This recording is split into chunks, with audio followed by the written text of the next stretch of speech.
Well, if you're looking for a way to spice up game night, you'll be sure to score points with this next recipe. Cookbook author Erica Schlick shares her recipe for sweet potato hush puppies. Hi, today I'm going to be showing you how to make a grain-free hush puppy recipe. Now hush puppies are a delicious little fried treat that's typical in the South, and they're generally made with corn, and corn is not allowed on a paleo diet, and for me personally I noticed that it causes a lot of inflammation, so I wanted to make a grain-free paleo version that I can enjoy. And so this one is going to be made with sweet potatoes, and we're going to be using cassava flour as well. So we're going to start with about 1 pound of mashed sweet potatoes, and I have 1 teaspoon of garlic powder, and I have 1 teaspoon of onion powder as well, and we've got a little bit of sea salt. This is about 1 teaspoon as well, and we have about 2 tablespoons of fresh chives, and we're just going to go ahead and give this a quick mix. I like to use a fork with it just so that the seasoning can kind of go between the fork and, you know, get through the sweet potato. And we've got 1 pack of bacon, and I've already gone ahead and cooked this, and this is going to give it a really nice crispy flavor. And we have some sauteed white mushrooms as well. So this is about 8 ounces, about half a pack of a traditional mushroom box. And again, we're just going to use our fork and combine this a little bit.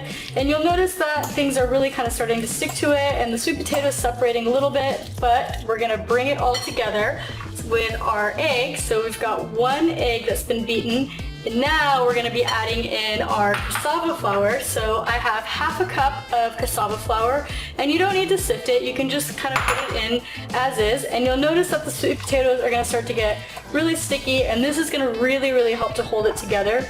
And so at this point I like to switch to a spatula that's going to help us mix this in a little bit better, and you can also use your hands to combine it if you find that that's a little bit easier. Sometimes I like to use a spatula in the beginning, and then at a certain point when you realize you need to mix it in a little bit more, you can start using your hands.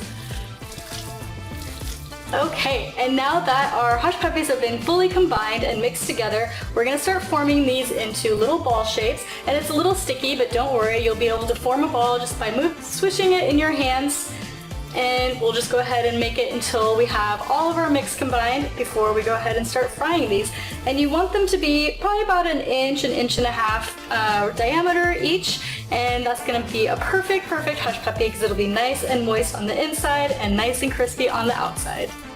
And now that we have our hush puppies formed, we have about 10 balls that we were able to make from the 1 pound of sweet potato mix, and we're going to go ahead and start frying these. And today we're going to be using a stovetop fryer that I have prepared with some coconut oil, and coconut oil is a really great fat. It's very stable at high heat, and it's going to be great for cooking these.